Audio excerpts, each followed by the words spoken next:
اللہ تعالیٰ نے قرآن مجید میں فرمایا ہے کہ ان الذین آمنوا وعملوا الصالحات، فرمایا بے شک وہ لوگ جو ایمان لائے پھر انہوں نے نیک اعمال کیے، اولئک ہم خیر البریہ، یہی لوگ ساری مخلوق سے بہتر ہیں۔ ایک ہے کہ کسی اہم اور لمبے چوڑے فلسفے میں الجھا جائے، ایک یہ ہے کہ بہت ساری پیچیدگیوں کو سمجھا جائے، ایک یہ ہے کہ ڈھونڈ ڈھونڈ کر کچھ چیزوں کو تلاش کر کر کے لایا جائے، اور ایک یہ ہے کہ بڑی سادی سی دو باتیں یاد کر لی جائیں۔ قرآن مجید نے کہا ایک ایمان اور دوسرا اعمال صالحہ، دو ہی چیزیں ہیں، ان سے اپنے آپ کو آراستہ پہ راستہ کرو۔ ساری مخلوق سے بہتر وہی لوگ ہوتے ہیں جو ایمان لانے کے بعد نیک اعمال کرتے ہیں۔ اس امت کے اندر جو لوگ سب سے پہلے اس کے امام بنے، جنہوں نے آگے بڑھ کے پیشوائی کی کہ ایمان کی پختگی کیا ہے اور اعمال صالحہ کیا ہے، جنہوں نے سب سے آگے بڑھ کے اس کام کی رہنمائی کی، وہ نبی پاک علیہ السلام کے صحابہ ہیں۔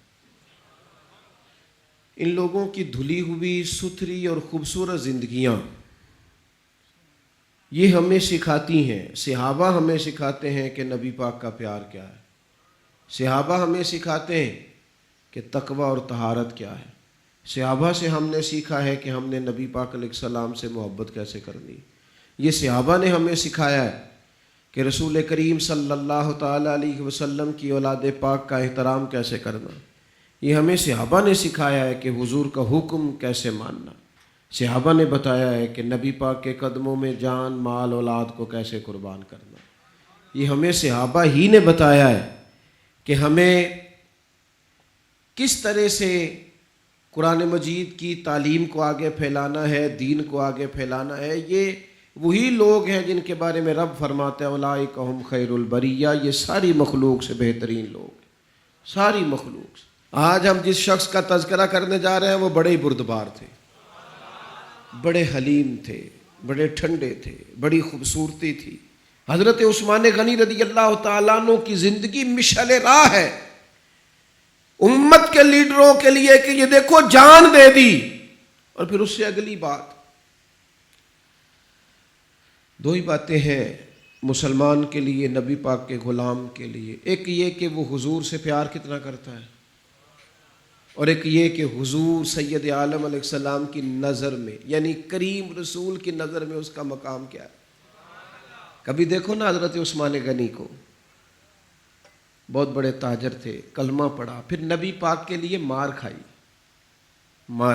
امیروں کے لیے، بڑے لوگوں کے لیے کسی کی غلامی کرنا مشکل ہوتا ہے، لیکن حضرت عثمان غنی رضی اللہ تعالیٰ عنہ دروازہ رسول کے گدھا بنے تو پھر انہوں نے حضور کے غلاموں کی بھی غلامی کی، نبی پاک کے صحابہ کی خدمتیں کی، اپنا مال قربان کیا۔ حضرت عثمان غنی رضی اللہ تعالیٰ عنہ نے اس انداز میں رسول پاک سے محبت فرمائی، اس طرح محبت فرمائی کہ فرمایا کرتے تھے جس دن کا میں نے اپنا سیدھا ہاتھ حضور کے دست مبارک میں دیا ہے نا، اس دن سے میں نے یہ ہاتھ کبھی اپنی شرمگاہ کو بھی نہیں لگایا، اس لیے کہ یہ حضور کے دست پاک میں گیا۔ جب عشق سکھاتا ہے آداب خود آگاہی، کھلتے ہیں غلاموں پر اسرار شہنشاہی، وہ عطار ہو، رومی ہو، رازی ہو، غزالی ہو، کچھ ہاتھ نہیں آتا بے آہ و سحرگاہی۔ اگر تیرے اندر محبت کی رمق دمق ہی نہیں ہے، اگر تیرے اندر خلوص کی وہ چاشنی نہیں ہے، نبی پاک نے اعلان فرمایا جیش اسرا کے لیے مال کی ضرورت ہے، مال دو بھائی۔ ایک دفعہ حضور نے اعلان کیا، عثمان کھڑے ہو گئے، عرض کرتے ہیں یا رسول اللہ 100 اونٹ بما سامان کے یا 100 گھوڑا بما سامان کے، بیٹھ گئے۔ پھر کریم نے اعلان کیا مال کی ضرورت ہے، عثمان پھر اٹھ کے کھڑے ہو گئے۔ یہ سیدنا عثمان غنی کا پیار ہے، پھر اٹھ کے کھڑے، حضور میرا 100 اور کر لیں، بیٹھ گئے۔ پھر اعلان کیا، حضرت عثمان سے رہا نہیں جا رہا، ادھر ادھر پلٹ کے دیکھتے ہیں، وہ اندر پانی لوڑ نہیں ہڑا نو رہ براندی، درویش کہتے ہیں تیرے اندر اگر عشق کا ہڑ آ جائے نا، ہڑ، وہ پھر کسی سے رستہ نہیں پوچھتا. کبھی سیلاب نے بھی رستہ پوچھا ہے کہ ادھر جاؤں کدھر جاؤں؟ وہ تو ہڑ ہے، وہ کو رستہ پوچھتا ہے، وہ تو رستہ بناتا ہے. پھر کہا کچھ اور چاہیے تو حضرت عثمان اٹھ کے کھڑے ہو گئے، کہا یا رسول اللہ عثمان جو حاضر ہے، اور شامل کر لے میرا حصہ. اور پھر اپنے پیسے لا کے سارے حضور کی مقدس گود میں ڈالے. یا رسول اللہ آپ کا ہی ہے سارا، حضور آپ کا ہی ہے. تن تندور تے ہڈیاں بالن، اسا ہاواں نال تپایا، کپ کپ مکیاں پیڑے کیتے، اتوں عشق پلے تھل لایا. تن دا سالن من دی ہانڈی لون صبر دا پایا. غلام فریدا وے میں ساری تیری، تینوں اجے یقین نہیں آیا؟ غلام فریدا میں ساری تیری، ساری پیش کر دی ہر چیز. یہاں نا لوگ ناپ تول کے پیار کرتے ہیں. کبھی پیار بھی ناپ تول کے ہوتا ہے، سوچ سمجھ کے محبت کرتے ہیں، وہ بھی کوئی محبت ہے. حضور نے تو فرمایا محبت آدمی کو اندھا کر دیتی ہے، بہرا کر دیتی ہے، گونگا کر دیتی ہے. یہ جو محبت ہوتی ہے نا، یہ اپنا رستہ بناتی ہے، یہ بوڑھے کو توانائی دیتی ہے، یہ بیمار کو قوت دیتی ہے. یہ گر ہو جائے، اگر یہ خالص ہو جائے. نبی پاک علیہ السلام حدیبیہ میں آئے، اور یہ وہ مقام ہے جہاں اللہ کہتا ہے لقد رضی اللہ عن المومنین. محبوب وہ جو مومن تھے نا درخت کے نیچے آپ کی بیعت کرنے والے 1400 صحابہ، ان سے تو اللہ راضی ہو گیا ہے، ان سے تو رب راضی ہو گیا جو آپ کے ہاتھ پہ بیعت کر رہے تھے. حدیبیہ میں محبوب آئے، 6 ہجری تھی. فرمایا عمرہ کریں گے. کفار نے کہا نہیں کرنے دیں گے. بات جب بڑھنے لگی تو سرکار نے حدیبیہ پہ قیام کیا، اور 1400 صحابہ میں سے اپنی نمائندگی کے لیے جب مکے والوں کے پاس بھیجنے کی باری آئی تو حضور نے سیدنا عثمان غنی کا انتخاب فرمایا. فرمایا عثمان جاؤ ان سے بات چیت کر. سمجھدار بڑے تھے نا، بردبار تھے، سیانے بندے تھے، حلیم الطبع. اور ویسے بھی ہر پھول کی اپنی خوشبو ہوتی ہے، ہر پھول کی. کسی کو خیبر میں بھیجا جاتا ہے تو کسی کو حدیبیہ میں بھیجا جاتا ہے. ہر پھول کی خوشبو اپنی اپنی. جائیے نا. حضرت عثمان تشریف لے گئے، بچھڑے ہوئے تھے بڑے زمانے کے. میں اور آپ صبح و شام دعائیں مانگتے ہیں، یا اللہ بیت اللہ شریف کی زیارت عطا کر، یا اللہ صفا مروہ کے پھیرے نصیب ہو، یا اللہ حجر اسود کی. کتنے لوگ تڑپتے، کتنی خواہش کرتے. اور جناب عثمان غنی کا تو پرانا پیار تھا حرم سے، وہ پیدا ہی اس علاقے میں، اور کتنے سال ہو گئے بچھڑے ہوئے. جیسے ہی گئے تو جا کے کہا ابو سفیان سے کہ ہم یہاں جنگ کرنے نہیں آئے، عمرہ کرنے آئے. سیدنا عثمان غنی سے ابو سفیان نے کہا یہ ذرا دیکھنا، یہ ذرا دیکھنا یہ ہمارے بزرگوں نے عشق کہاں سے لیا ہے. حضرت عثمان غنی سے ابو سفیان کہنے لگے وہ سامنے بیت اللہ شریف ہے، طواف کرنا ہے تو کر لو. وہ صفا مروہ ہے آپ نے صحیح کرنی ہے تو کر لو. وہ حجر اسود ہے چومنا ہے تو چوم لو. وہ آب زمزم ہے پینا تو پی لو. لیکن ہم تمہارے نبی پاک کو نہیں یہ کرنے دیں گے. سامنے کعبہ ہے، سامنے حجر اسود ہے، سامنے مقام ابراہیم ہے، پر میں نماز پڑھا کہ تیں ول ویکھاں. میں نماز پڑھا کہ تیں ول ویکھاں، مینوں کعبہ بھل گیا آئی. اب بھل گئیاں نہیں سب صوم صلاتاں، اکو یار دا فکر پہ آئی. حضرت عثمان کہنے لگے کعبے کا طواف اور محبوب کے بغیر، صفا مروہ کے چکر اور محبوب کے بغیر، نبی پاک کے بغیر. فرمایا نام ہی اسی محبوب کے ساتھ طواف کروں گا جس نے کعبے کا رستہ دکھایا ہے، انہی کے ساتھ صفا مروہ ہوگا جنہوں نے اس کا حسن بتایا ہے، جنہوں نے نماز پڑھا کہ میں تیں ول ویکھاں مینوں کعبہ بھل گیا آئی. اب ویکھنا بھل گئیاں نہیں سب صوم صلاتاں، ایک کو یار دا. پھر یہاں سے لیا ہے میرے امام نے، یہاں سے عقیدہ لیا ہے میرے امام نے کہ حاجیو آؤ شہنشاہ کا روضہ دیکھو. حاجیو آؤ شہنشاہ کا، حاجیو آؤ شہنشاہ کا روضہ دیکھو. اور تم کعبہ تو دیکھ چکے ہو، اب کعبے کا کعبہ دیکھو. اور غور سے سن تو رضا کعبے سے بھی آتی ہے صدا، غور سے سن تو رضا، کعبے سے بھی آتی ہے صدا، میری آنکھوں سے میرے پیارے کا روضہ دیکھو۔ میرے نبی پاک علیہ الصلوۃ والسلام کے غلام نے کہا نام بھئی طواف اور حضور کے بغیر، طواف اور نبی پاک کے بغیر، نہ سوال ہی نہیں پیدا ہوتا۔ ادھر ایک شخص نے بول کے کہا حضور عثمان تو بڑی موج میں ہو گئے، ہم تو تڑپ گئے مکے کی یاد میں، عثمان تو بڑی موج میں طواف کرتے ہوں گے، صحیح کرتے ہوں گے۔ محبوب نے پلٹ کے دیکھا، فرمایا وہ میرا عثمان ہے۔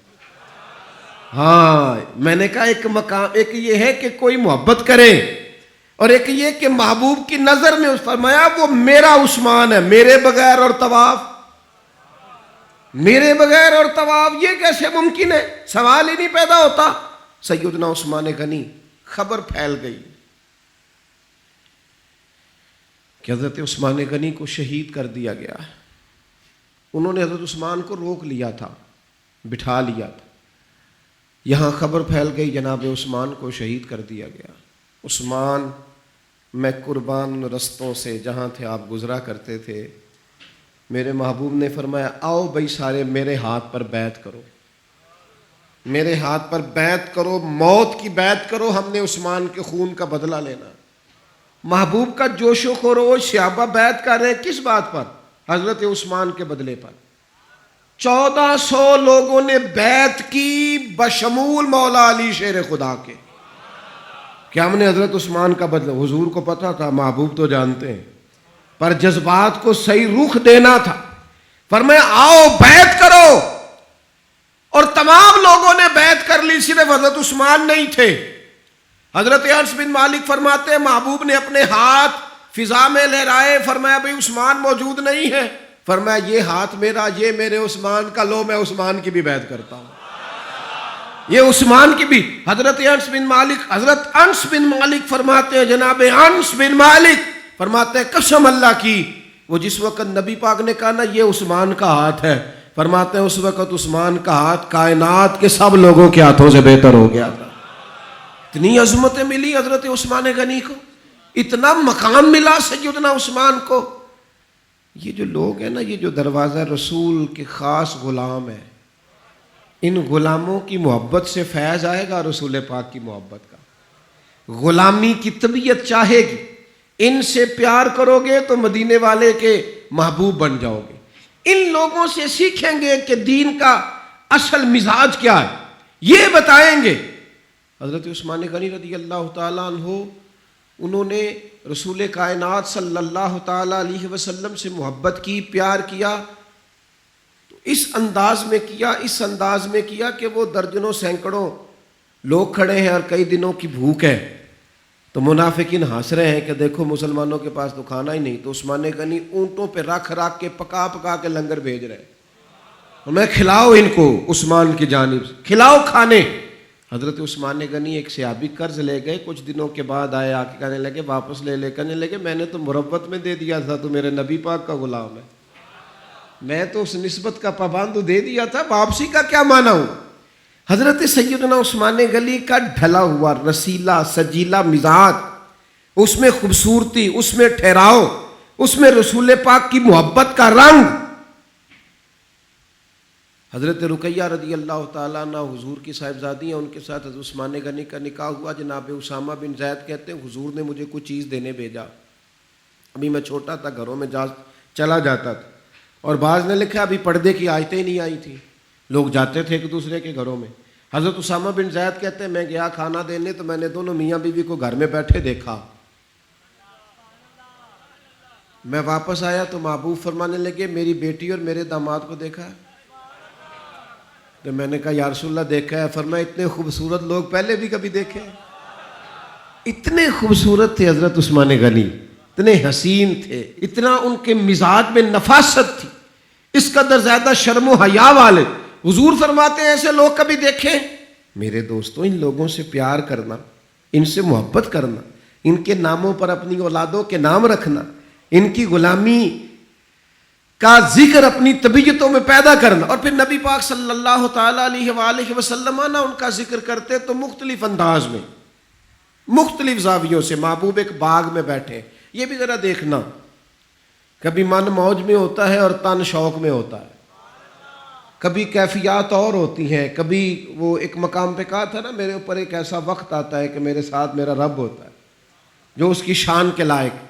تو نبی پاک علیہ السلام پر گویا وہ جو حضور فرماتے ہیں نا، میرے ساتھ ایک ایسا وقت آتا ہے جب میرے ساتھ میرا کریم مالک کرم نوازی فرماتا ہے، وہی آتی ہے یا کلام کرتا ہے.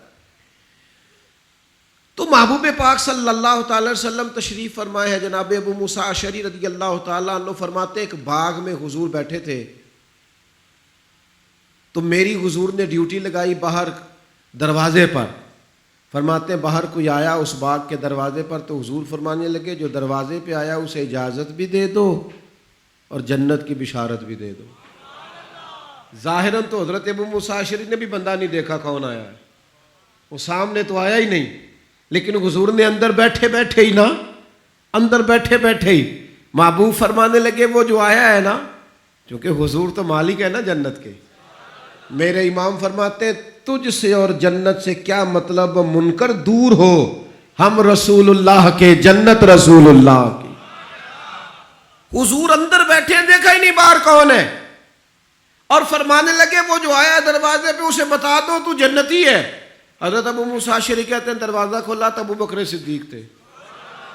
یہ دیکھو کن کے نام جنت الاٹ ہوتی ہے، اور بار بار انہی کا قرہ نکل آتا ہے، انہی کے تذکرے ہونے لگتے ہیں، انہی کا ذکر. سیدنا صدیق اکبر فرماتے ہیں تھوڑی دیر کے بعد پھر کوئی دروازے پہ آیا، حضور فرمانے لگے اسے اجازت بھی دے دو اور جنت کی بشارت بھی دے دو.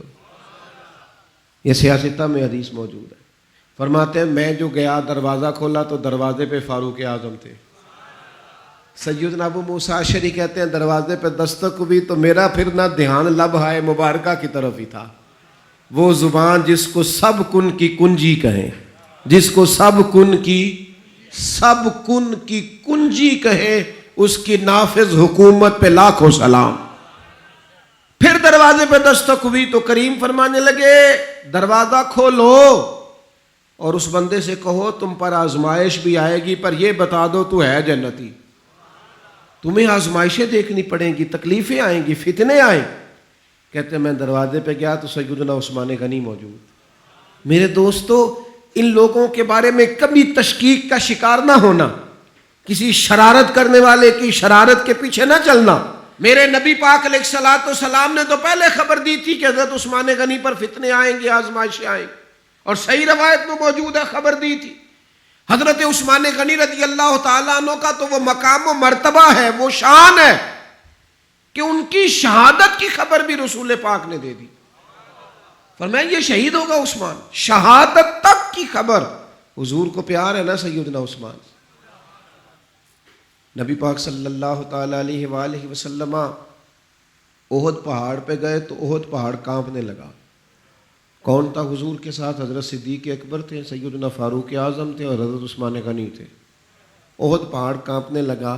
ویسے ہمارے بزرگ فرماتے ہیں کانپ نہیں رہا تھا، اسے پتہ چلا محبوب آیا تو وجد کر رہا تھا، وہ نہ ذرا وجد کر رہا تھا، سرور میں آ گیا، وہ کانپنے لگا. محدثین نے لکھا ہے کانپنے لگا، اس میں حرکت آئی، اور جب وہ حرکت کر رہا تھا، کانپ رہا تھا، وجد کر رہا تھا، تو حضور پتہ کیا فرماتے ہیں احد سے؟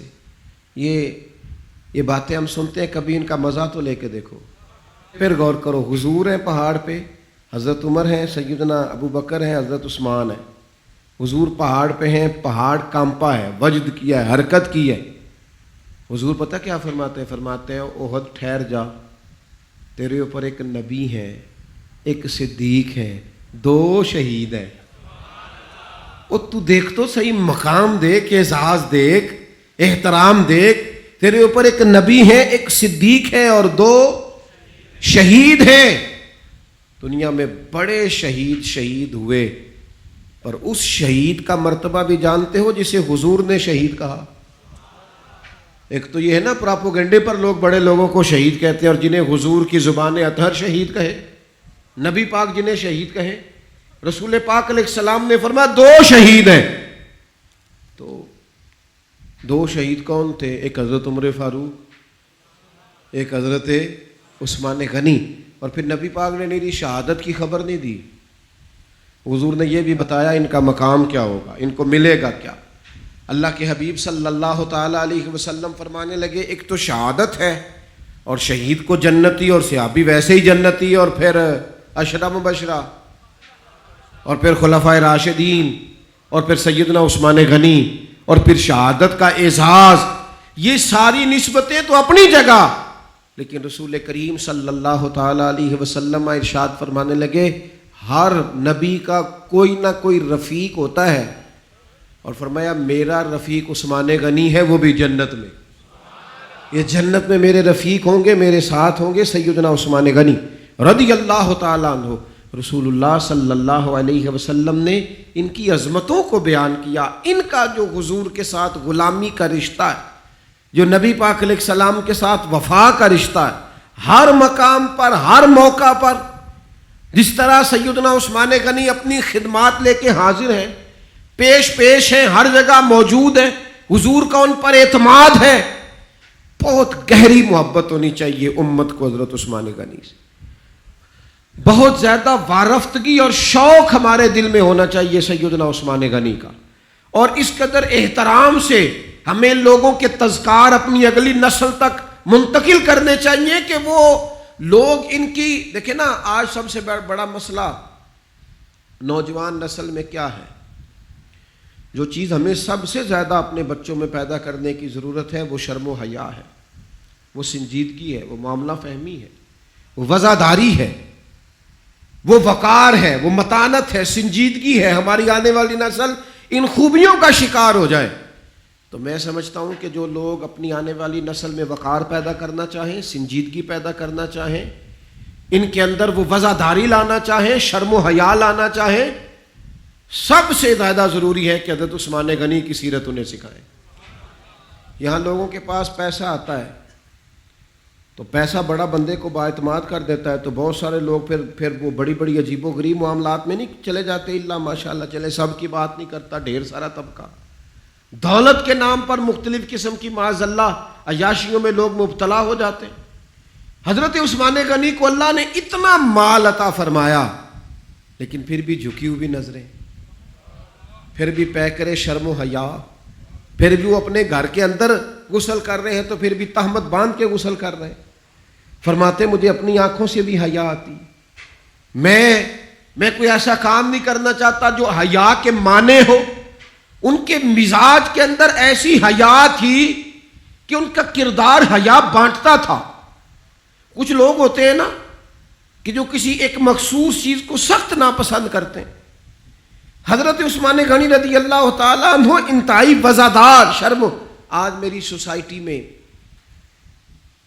زو مانا باتیں پھیلائی گئی، غلط باتیں کی جاتی ہیں، ایسی باتیں، اور ایسے لوگ اس سطح پر اتر کر باتیں کرتے ہیں جن کے منہ سے اچھی بھی نہیں لگتی کہ یار آپ اپنی وزاداری دیکھیں، آپ نے کتنی کمزور بات کر، بچوں کے بیچ بیٹھ کر، دوستوں کے بیچ بیٹھ کر آپ نے اتنی چھوٹی بات کر دی۔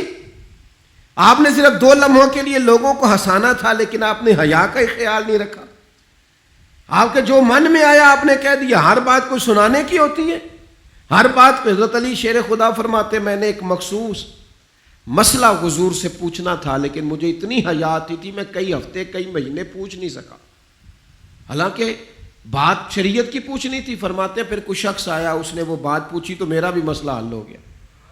مزاج میں جب شرم و حیا ہوتی ہے، اور فرمایا جب بندہ بے حیا ہو جائے پھر جو مرضی کرے، پھر تو لوگ باپ کو مذاق کرتے ہیں، پھر تو اپنے بزرگوں کو مذاق کرتے ہیں۔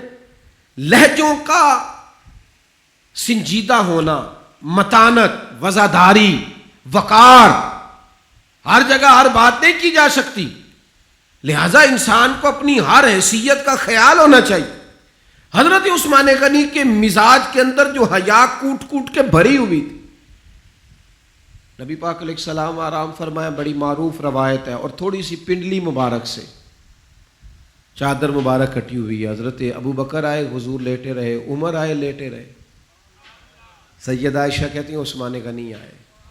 اچھا ایک بات یہاں، حضرت عمر مزاج کے جلالی ہیں، جناب عثمان تو ٹھنڈی طبیعت کے آدمی، لیکن ان کے مزاج کے اندر وہ جو ایک الگ وزاداری ہے، ان کے مزاج کے اندر وہ جو اس معاملے کے اندر بہت زیادہ سنجیدگی ہے، دروازے پہ دست، تو کوئی کون ہے دروازے پہ؟ حضور میں عثمان غنی۔ فرمایا ذرا رکو، وہ سیدہ کہتی ہیں حضور اٹھ کے بیٹھے۔ اللہ کرے آپ سمجھیں، یہ حضور کی شفقت ہے غلام کے لیے، یہ محبوب کی۔ اوے چھوٹے تو خیال رکھتے ہی ہیں بڑوں کی، یہ پسند ہے یہ پسند ہے، لیکن اگر محبوب کریم اتنا کرم کریں، اپنے غلام کی چاہت کا خیال کریں، تو پھر بات بھی دیکھیں اور پھر اس غلام کی شان بھی دیکھیں۔ نبی کریم صلی اللہ تعالی وسلم نے فرمایا ذرا رکو۔ حضرت عثمان غنی رک گئے، محبوب اٹھے، پہلے اپنی چادر مبارک کو ٹھیک کیا اور پھر حضور نے فرمایا اب آ جاؤ۔ بات چیت ہوئی، سیدنا عثمان تشریف لے گئے، باقی بھی چلے گئے۔ تو سیدہ عائشہ صدیقہ کہتی میں نے عرض کی حضور ابو بکر صدیق بھی آئے، فاروق اعظم بھی آئے اور عثمان غنی۔ یا رسول اللہ آپ نے کہا رکو، اور رکے، پھر آپ نے اپنی تہمت کو سمیٹا، تو کریم نے کیا فرمایا؟ حضور فرمانے لگے عائشہ جس سے فرشتے بھی حیا کریں۔ اوئے ہوئے، فرمایا جس سے فرشتے بھی حیا کریں، میں نہ اس سے حیا کروں؟ فرشتے عثمان غنی سے حیا کرے، فرشتے سیدنا عثمان غنی سے تو فرشتے حیا کرے، حضور حیا کرے، پھر وہ بڑا بے حیا نہیں جو عثمان غنی کا حیا نہ کرے، بڑا بے حیا ہے جو سیدنا عثمان کا حیا نہ کرے۔ حضرت عثمان غنی کے بارے میں حضور نے فرمایا ان سے تو فرشتے بھی حیا کرتے۔ حیا کا فروغ ملے گا اگر حضرت عثمان کی زندگی اور سیرت کو عام کی، حیا معاشرے میں عام ہوگی، ہماری اولادیں ان کو پتہ چلے گا کہ خوبصورتی تو حیا میں ہے، خوبصورتی تو نیچی نظروں میں ہے، خوبصورتی تو انسان کی وزاداری میں ہے، خوبصورتی تو تھوڑی باتیں کرنے میں، خوبصورتی تو ایسا لباس پہننے میں ہے جو حیادار ہو، خوبصورتی تو اس میں ہے جس میں انسان زیادہ وزادار لگے، زیادہ حسن اس میں ہے جس میں وہ زیادہ حیادار ہے۔ اللہ مال تو دے ہی دیتا ہے، لیکن وہ کہتا ہے دیا چونکہ میں نے تم سے تمہارا نہیں مانگتا، وَمِمَّا رَزَقْنَاهُمْ يُنْفِقُونَ، جو ہم نے تمہیں دیا وہ تو ہماری راہ میں خرچ کرو نا۔ تو ہمیں سارا کس نے دیا ہے؟ اللہ نے۔ یہ خرچ کرنا کسی نے اگر سیکھنا ہے تو حضرت عثمان سے سیکھے، یعنی دونوں ہاتھوں سے خرچ کرتے۔ حضور نے فرمایا کنواں پسند آ گیا تو کہا ٹھیک ہے، رنگے چمن پسند نہ پھولوں کی بو پسند، ہم کو ہے وہ پسند جسے آئے تو پسند۔ کیوں؟ اس لیے کہ خرچ کرنا جو ہے، ہمارے ہاں لوگ بڑا خرچ کرتے ہیں، کہتے ہیں میں سارا سال ہی تھوڑی تھوڑی کر کے زکوٰۃ دیتا رہتا، تھوڑا تھوڑی مدد کرتا رہتا۔ تو میں نے کہا یہ تھوڑی تھوڑی آپ دوسروں کی مدد نہیں کر رہے، آپ نہیں کر رہے، تاکہ اکٹھے دینے پڑیں گے تو کافی سارے دینے پڑیں گے، مشکل ہوگی، تو آپ اپنی مدد کر رہے ہیں۔ خرچ کرنا ہے لوگوں نے، لیکن کیا بتائیں آپ کو کس قدر زیادہ مشکل میں لوگ آ جاتے ہیں۔ جب رب ہمیں دیتا ہے بے حساب دیتا ہے، اور جب ہم خرچ کرنے پہ آتے ہیں اتنا حساب، اتنی تیاری، اتنا غور۔ یہ ہمیں حضرت عثمان نے سکھایا کہ جب دیا اللہ نے ہے تو اس کے راستے میں بے دریغ ہی دینا۔ اور تیسری بات، حضرت عثمان غنی کو کئی دفعہ حضور نے جنت کی بشارت دی، لیکن وہ بڑا ڈرتے تھے اپنے رب کریم سے۔ ہمیشہ جو بڑا ہوتا ہے نا اس کی ذمہ داریاں بڑی ہوتی ہیں، جو بڑا ہوتا ہے یاد رکھنا اس میں احساس بھی بڑا ہوتا ہے، بڑا احساس ہوتا ہے اس میں۔ پہلے انسان اپنا خیال رکھتا ہے، اگر اللہ اسے 5 بچے دے دے تو پھر اس کا احساس بڑا ہو جاتا ہے، پر اس نے کئیوں کا خیال رکھنا ہے، کئی چیزوں کا۔ اچھا پھر میں نے دیکھا کہ دادا جی ابا جی یہ کہہ رہے تھے بچوں کی شادی کر لوں پھر میں آزاد ہوں، لیکن وہ 5 بچے تھے، اب ان کے 3 بچے، اب احساس اور بڑا ہو گیا ہے۔ اب بات آگے، جیسے جیسے بندہ بڑا ہوتا جاتا ہے اس کا احساس بھی، وہ ایک کے بارے میں سوچتا ہے کہ اس کو ضرورت ہو، اس کا کیا کرنا ہے اس کا۔ اسی طرح جو اللہ کے نیک بندے ہوتے ہیں جیسے جیسے ان پر فضل بڑھتا ہے نا ویسے ویسے ان کا احساس بڑھتا ہے، خوف بڑھتا ہے۔ انما یخشی اللہ من عبادہ العلماء، جو عالم ہوتے ہیں وہ رب سے ڈرتے ہیں، اللہ کے بندوں میں سے جو جتنا جانتے ہیں وہ اتنا اللہ سے۔ قبر پہ کھڑے تھے حضرت عثمان غنی، ایک قبر پہ کھڑے تھے، اتنا روئے کہ داڑھی آنسوؤں سے بھر گئی۔ بڑے لوگوں کے احساس بڑھے، بڑے لوگوں کی ذمہ داریاں بڑھی، بڑے لوگوں کی باتیں بڑھی، رو پڑے، داڑھی آنسوؤں سے بھر گئی۔ حضرت عثمان غنی سے کہا گیا جناب اتنا روتے ہیں آپ کو تو حضور نے 3 دفعہ جنت کی بشارت دی ہے۔ تو سیدنا عثمان غنی فرمانے لگے جس کریم نے 3 دفعہ مجھے جنتی کہا ہے نا، اسی کریم محبوب نے فرمایا ہے قبر آخرت کی منزلوں میں سے پہلی منزل ہے، جو یہاں پریشان ہوا کہیں آگے بھی نہ ہو جائے۔ تو احساس ان کی زندگی میں، ان سے 3 باتیں سیکھ لیں، شرم و حیا سیکھیں، اللہ کے راستے میں خرچ کرنا سیکھیں، ان سے خوف خدا سیکھیں۔